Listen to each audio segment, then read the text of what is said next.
Hey guys, how's it going? Welcome back to another video. I hope you all had a great week. It's Friday, so I posted on Instagram. If I get enough questions, I'll do a Q&A. I've never done a Q&A before. Usually on Fridays, you older subscribers, you guys know we used to do Fan Feature Friday. I will still do them, just haven't had any submissions lately. So down in the description is my email, what Fan Feature Friday is for you new guys. Send me pictures of your vehicle, mods you've done to it, and mods you want to do to it, and any social media that you guys have, and I will make a video about it, and then it'll give you a cool shout out and people can start following you and everything, and it's my appreciation back to you guys. All right, so let's get into some of these questions.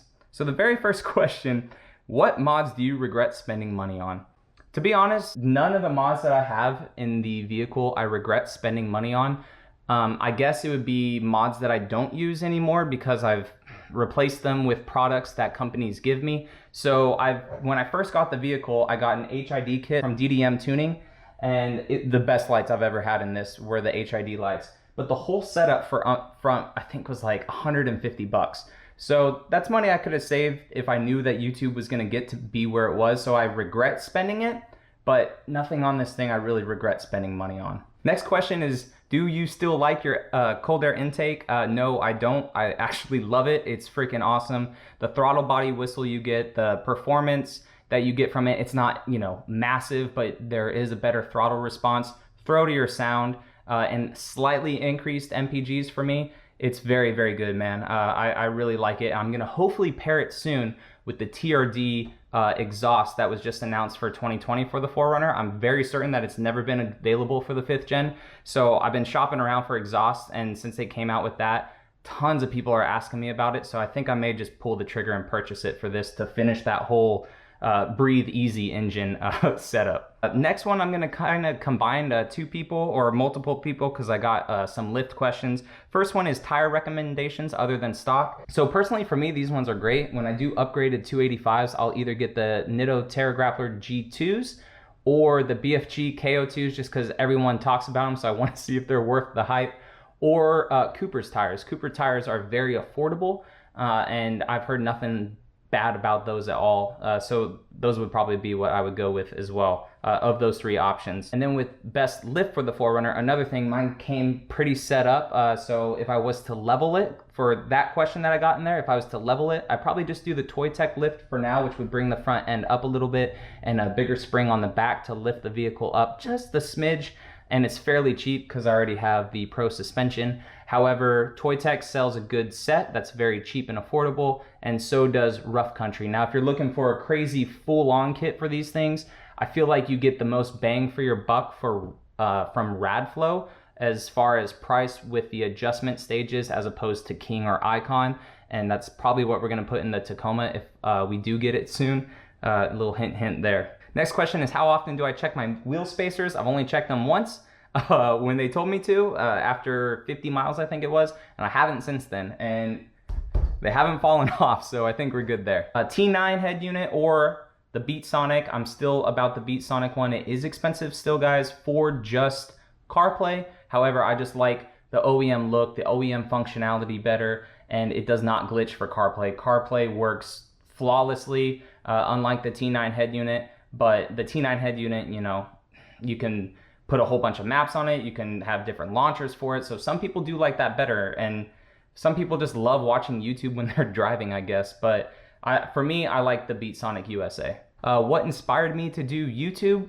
I don't know. I made a lot of videos back in high school, just, bullshitting around with friends and stuff. And I've always liked it. And then when I got this 4Runner, I just made the video of what it was because I saw that there was an Instagram following for people taking pictures of their cars, doing modifications for it. So I was like, we'll just do a video of it. And then like that video overnight just got 30,000 views almost. And then Google was like, hey, do you want money? And I'm like, well, yeah, that'd be cool. And then it evolved into helping people out, finding the cheaper alternatives to things instead of, buying these things and just doing crazy overland builds. And I just like doing videos helping people out. And it was just crazy that there wasn't a whole lot of videos, like a lot in the forums, but not a whole lot in actual videos. I mean, this car is almost 10 years old, like the 5th gen 4Runner. And it was just insane that there wasn't a a crazy amount of videos for it for how to. So I just went with it and stuck with it, and I love it. Next question is, what's the best trail riding adventure I've been on? We've done a lot of fun stuff on the Eglin Range. Nothing crazy like I've done out west before. I guess the best trail ride adventure I had was probably back in high school. I had a 2nd gen 4Runner, and we went out to Menachie Meadows. I think it's near Joshua Tree in California. I can't remember. I think we passed Joshua Tree. I can't remember, but that was like a whole weekend ordeal. We off-roaded out there, set up the tent and everything. We went hiking and all that stuff. And man, just going up into the mountains, like I had the 3-point slow in it, and it was weighed down. And I'd never seen so many lights on a dashboard. I mean, that 4Runner was so clean, but it just had so much weight. We had the tents, coolers, 3 dudes in that car, and man, but that weekend was probably the best. So the best trail rides, obviously, I had it in California. I'm gonna put these ones kind of together. What is my job in the Air Force? I'm a, by trade, F-16 avionics technician. And then my favorite place that work has sent me was when I was in Korea. I went to Thailand for about a month, and we, hung out and played with the Thai Air Force and all that stuff out there. And that was awesome. And it wasn't like tourist Thailand. We were in the central of Thailand, like in Korat. Man, that was so much fun. That was a blast. So this question, it feels like they're reading my mind a little bit. Would you ever own a 1st gen 4Runner? 100%.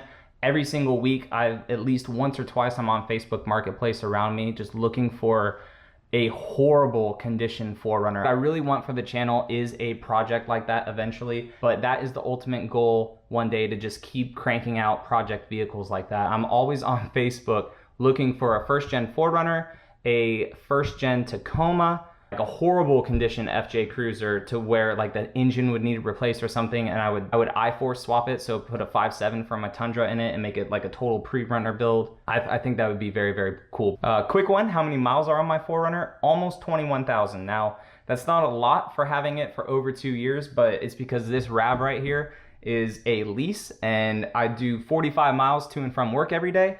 And to me, that's kind of pointless to put it on this, just monotonous driving. I love driving this thing, but this thing's gonna get turned in next year, so just throw all the miles on this. Very cool question. If I could live anywhere, where would it be and why? Ultimate dream of mine is to live half the year or a little less than half the year in Arizona, Phoenix to be specific, and then honestly like the rest of it here in the Panhandle, because the Panhandle is beautiful, it's stunning. The beaches here are absolutely incredible. I mean, me being from California, I love the weather out there. But I don't like all of California's laws and just the crazy amount of cost of living it is to be out there. And the beaches are nice, but you can't go in the water like ever. It's just, here the beaches are beautiful, the water is warm, that southern hospitality you get, I just love that so much here. And then in Phoenix, I love how just open the desert is. You could go out down the freeway, freaking shoot your gun into a fridge. You know, you have the desert out there, you have the Glamis sand dunes. I have family and friends, you know, all out there. So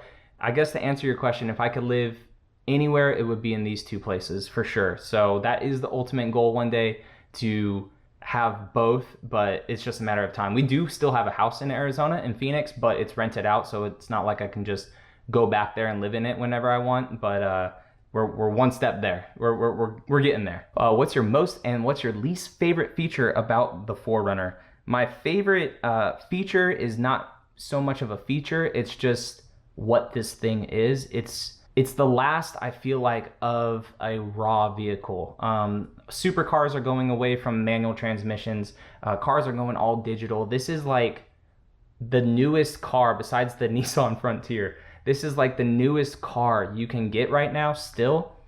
Even with the 2020 refresh, that's like old school still. So I really hope that the 6th gen 4Runner doesn't go away from, you know, body on frame and what a 4Runner is. So that is probably my favorite feature. My least favorite feature is the 5-speed transmission. The engine's great in this thing. It's good, but if it had a 6-speed transmission, or it sounds weird, guys, but if you've been in a good 8-speed transmission car or truck, you know, like the Land Cruiser has an 8-speed transmission, I think that's what this thing needs. It would make highway cruising good. It would make around town, hopefully the transmission wouldn't guess a lot, but your fuel efficiency would go up, and I feel like it would be a more pleasurable vehicle to drive. Do you ever get the question, is spending money on all these mods really necessary if it's from your old lady? So my wife's never, she's never said that to me before, and I think it's because I've made YouTube in a way to where whatever money I make on YouTube, it goes back into the vehicle. So I think she's okay with that. So if it starts to develop into something where we're dipping into other money for it, she may say something. But right now, like, YouTube's covering it, and I'll do a video at the end of the year, guys, about all that, like I did last year. But I did mention to her the other day that next year's goal for this 4Runner is to get a supercharger for it.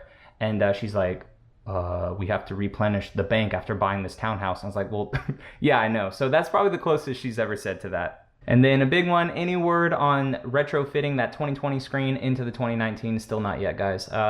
Have heard it's very expensive, but have not heard anything yet, like officially. All right, we're gonna refresh real quick, see if we got any more, and we don't have any more. So guys, I appreciate that. If you guys like Q&A videos like this, I will definitely do some more of them. Especially if people have YouTube questions, anything like that, car questions, but I appreciate it. So thank you guys for asking these questions. I hope you all have a wonderful weekend, and I will catch you all in the next one. All right, see you later.